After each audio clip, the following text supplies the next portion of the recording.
Hi everyone. So before you're gonna watch this video, I strongly recommend for you to watch the video below, Attachment by Chuck Holton.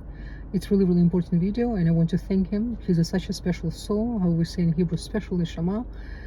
Everything what he say, I believe, he really believe with his soul. He's one of these people who I really admire. He really lives spirituality. Despite the fact he practiced religion, and I am not part of any religion, as you know already, I left all the religion and everything. I really understood this matrix and how things operate on such a deep level after study for years and receive real good academic knowledge in Judaism, Kabbalah, Christianity, Buddhism, Vedic astrology, Mesopotamian Kabbalistic knowledge of Sefer Yetzirah. So I'm someone who's no stranger to knowledge. I'm someone who, when I receive knowledge, I always try to transform to wisdom. And a lot of you who met me all through just to be my friends, or you know me through the years of my spirituality. You met me, some of you met me just in the store or in other occasions. If you know me, or you little bit maybe use your intuition. I love people. All my life I dedicate myself to learn how to open my heart, and therefore to help you to open your heart toward yourself, so you can open your heart to other people. I came from many generations of, I think, really good people. You know, I receive a lot of love at home. My beautiful, amazing grandmother and my grandmom. My grandmother I never met, but my grandmom Esther was one of the best noble people I have ever met in my life. My mom, always, you know, my mom used to work with kids with troubled kids who was foster kids. They always come to our home in the intermediate place. So I really grew up in an environment to be giver it's a given. Of course, with knowledge I receive what is really give and receive, what is really to share and give. It's two different things, right? Now, what's really important for us, all of us, to understand, I'm not going to make a long video. I just want to give you a few examples of history of my family. In 18th century, my grandfather, my mom's side, so my grandmom, her name Esther as well, like my name, and she came from very noble family. Her mom came from many generations of spiritual leaders, rabbis, and my grandfather, her father, my grandmom father, was the head rabbi of a whole province Alexandria in Ukraine. It's a Kirovograd province. Now, my grandfather Eliyahu, which is father of my grandmom, became orphaned when he was 8 years old. His parents was killed because actually 80% of the village was killed one night because one Ukrainian, or it could be Russian, drunk man went to another and said then there was a boy killed by one of the Jews. They're preparing for Passover because they need blood. So the village was completely wiped out. My grandfather, my grandfather went through really a lot, all of them, and he was not just became orphan. There was 5 children. He was the youngest one in family, and his siblings became his parents. So he married. So he married my grandmother Deborah, which is they both parents of my grandmom Esther. My grandmother, had a chance to get really good education. Cemetery. It's called like a college for Jewish girls before revolution, actually. And in 1938. At night, the good friend of my grandfather Eliyahu came at night and told him, you guys must leave overnight because tomorrow morning NKVD, which is special forces of Russian, will come and take you to Siberia and your kids will become orphans. So you just need to pick up all stuff because Stalin decided then Jews cannot live anymore in the large cities. They need to move to really small villages. So overnight they need to pack They used to have mates. My grandfather was on a big factory, because he became actually engineer, and with his brother they used to build bridges and mills for to create different kind of flowers. So they were always very progressive and educated. Now his wife, my grandmother, she came from many generation of leaders from Jewish religious community. So they came really from two different backgrounds. But after revolution, and they built beautiful family. They end up have 7 girls, and my grandma was the second in the line. So in 1938, they need to move to small town and start everything from scratch. My grand grandgrandfather learned how to make wine, to grow grapes, because they need to sell some stuff in the market in order to feed all the children. My grandmom, she opened school inside of the house, other part of the house, so even Ukrainian kids can come and study math and study English. Oh, sorry, and study writing Ukrainian, Russian. In when Second War start in 1941, my grandfather had to go, like most of the men, and he joined partisan. The head of the partisan division was his name Kovpak. Some of you who speak Russian, Ukrainian, you know what I'm talking about. So my grandfather actually became interpreter, translator, and as well writer, because he was educated man. He knew German as well because of the Yiddish spoken house. In 1942, in May 28, 1942, 4 men knocked off my grandmom's house and told her to pick up all her kids and follow them to the forest. 2 of the men was Ukrainian polizei, who actually children used to come to my grandmom to study math and writing. All of the cousins, everyone who was living in the city, all the Jewish community was being gathered to the forest. Overnight, my grandmom told my grandmom and the older sister Rachel, very quietly go and stay behind the bushes. Do not come until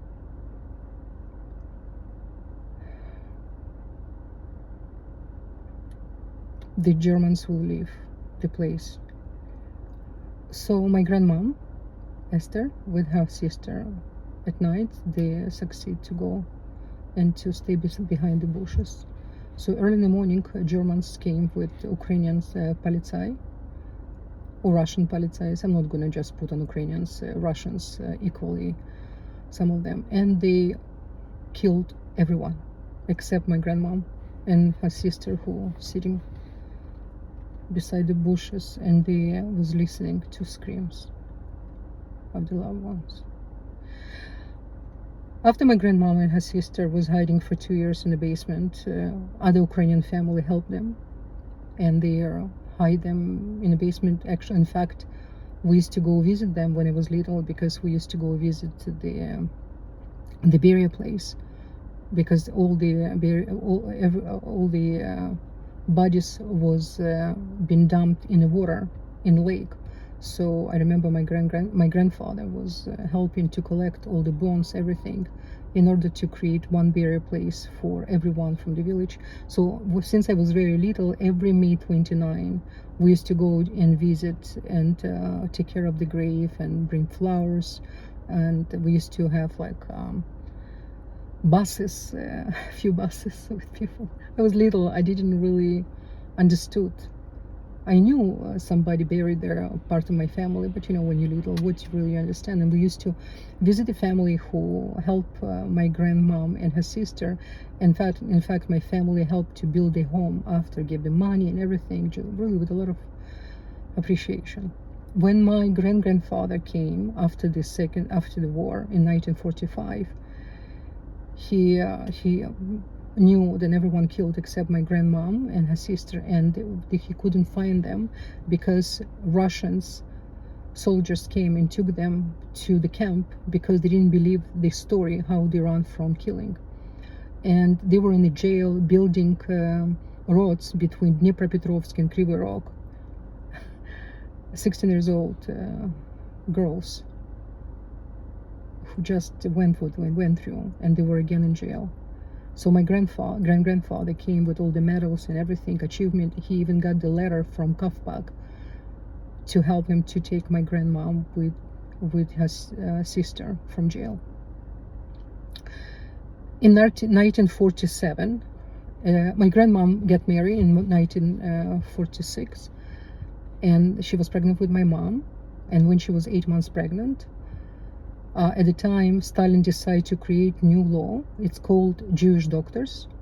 And he claimed in all Jewish doctors working for United States, and they need to be jailed and some killed.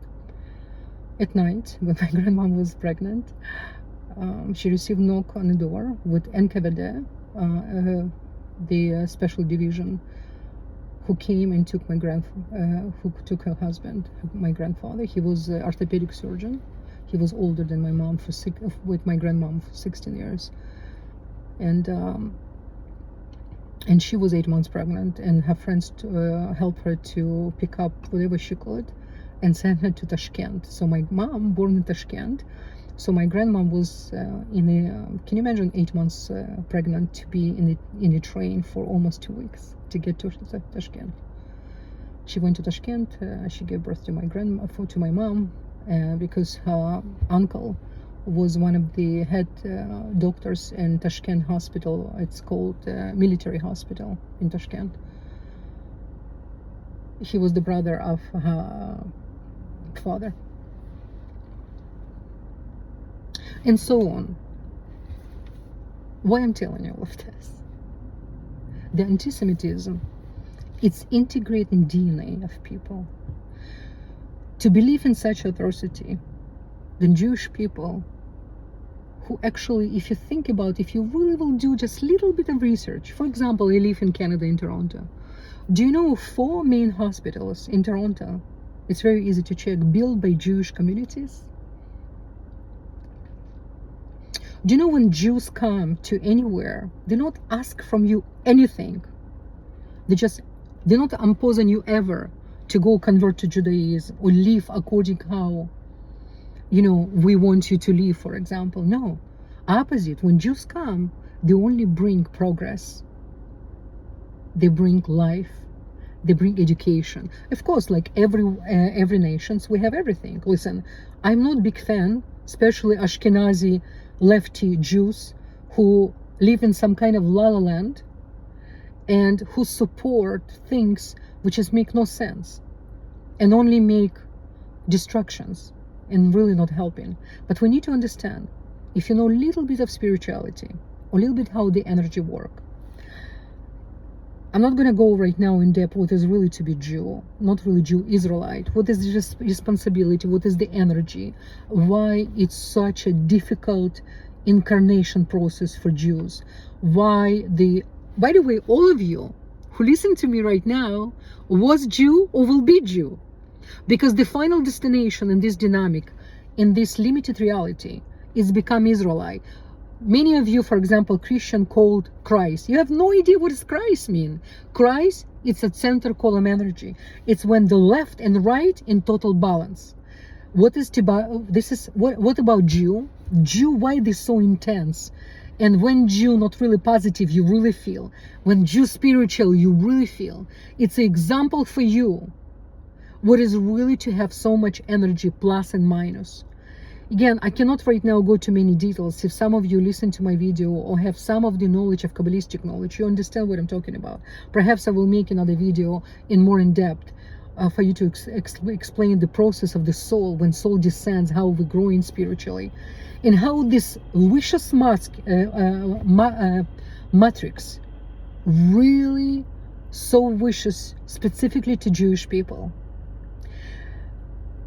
You really, if any of you can start to put together things, you need to ask yourself, something off here. How come with so much wisdom, with so much knowledge, we are still where we are? Who need that? What kind of egregors benefit from it? From the separation, hatred we have toward each other, right? Now, with regards to Candace Owen and Tucker and all this nonsense, all this avatar puppies, this is the program. Make no mistake. Now, what is the message for Jews? If you are Jew and listen to me, we need to ask ourselves, okay, we're gonna blame them, it's like gonna be repetition of repetition. There's no end. It's, if you think about it, if this is how it's going, there's always gonna be born new Candace Owen, new Tucker Carlson, new Stalin, new Mussolini, new. Why? Because somehow we, those of us who claim we're so special, something we're not doing right. You understand what I'm saying? So we really need to start with ourselves. I'm actually here to just show you, zoom out, and I'm not representing necessary Jewish people right now, or representing or trying to justify anti-Semite. I'm telling all of you, until each one of us not wake up and ask very, very simple question: what do I do in order to create unity and goodness in this society?